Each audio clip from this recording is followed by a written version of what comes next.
Hello everybody, welcome to my inaugural video live from the ABC Dry Firing Studio. This video is 4 modifications that you have to have for your Glock in 2026. All of these modifications are compatible with Gen 6. They're going to be kind of universal. Glocks have lots of good things, Glocks have lots of issues, and I'm going to walk through some modifications that will make your Glock shoot very well. So I have my 47 here.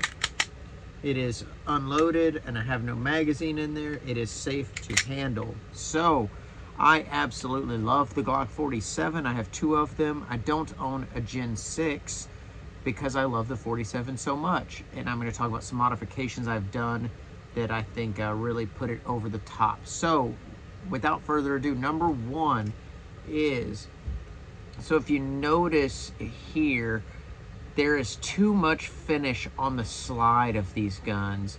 And so I have found that if I continuously holster and draw the gun to an acceptable sight picture at various distances, I don't know, a double-digit number of times a day, sometimes a triple-digit number, and I start to remove this finish from the slide, it makes the draws really fast. I've taken probably in the last 6 months, probably close to half a second off my draw.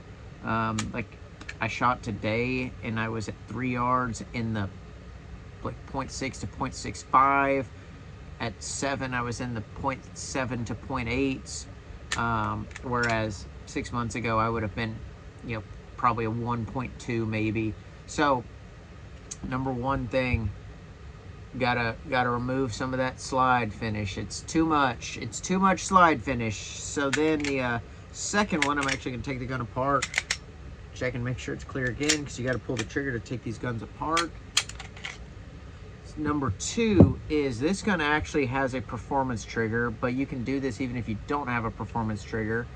And where the trigger bar interacts with the connector, it needs to be polished. So one thing I have figured out, a way to polish it, is if you hold the trigger shoe with your index finger like this, and you like build a firing grip and you pull the trigger a few thousand times, it will do a great job of polishing that connector. If you do not have a performance trigger, you can just put something in the chamber to keep it out of battery, and you can sit there and you can polish the trigger guard like that. It makes for a great trigger pull. This is actually my backup gun. My match gun is an exact clone of this one, besides it has a bigger window dot. It has a Defender XL. So that's, if you're wondering why I have performance triggers, this is a performance gun, and I just really like the performance trigger. Last 2 modifications are kind of a twofer, a 2 buy 1 get 1 free kind of thing. So I figured out that if you press the mag release a lot, it makes the magazines fall out easier. It makes the button easier to press. So a lot of say like you're mounted and then you press the button and bring another magazine up, and you do that double digit or hundreds of times a day, it really makes it reload easier.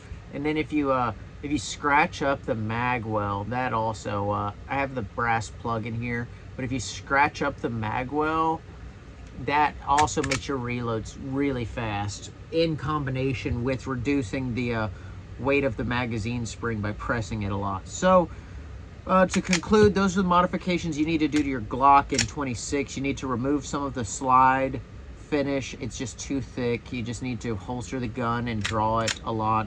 You need to polish the connector by pulling the trigger. You need to reduce the weight of the magazine catch by pressing the button, and you need to scratch up the mag well to make magazines insert easier. If you do those things, I think you'll be pretty happy regardless of generation. And all of these things can be done for free in the comfort of your own home. We call that dry firing. And this is the Always Be Dry Firing channel, and I hope you found this informational and partially comedic. Thank you guys and lady guys.